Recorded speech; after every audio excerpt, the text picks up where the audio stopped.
ایک بزرگ تھے، وہ ساری زندگی اپنی زبان پہ انا کا لفظ نہیں آنے دیتے تھے۔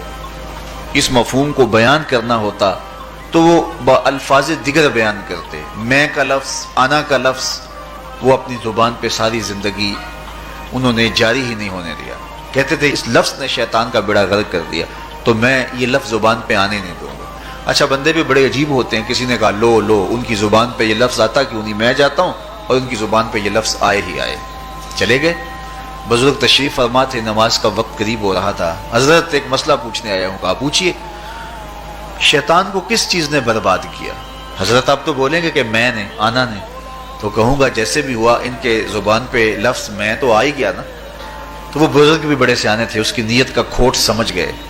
فرمانے لگے بیٹا نماز کا وقت ہو گیا ہے، نماز پڑھ لیتے ہیں پھر اس پہ بات ہوتی ہے۔ نماز ہوئی، سلام پھرا تو خود ہی فرمانے لگے، کسی نے کہا تھا کہ شیطان کو کس چیز نے برباد کیا، جواب دینا چاہ رہا ہوں، کس نے پوچھا تھا؟ جھٹ کھڑا ہو گیا، میں نے کہا اسی چیز نے اس کا بیڑا غرق کر دیا۔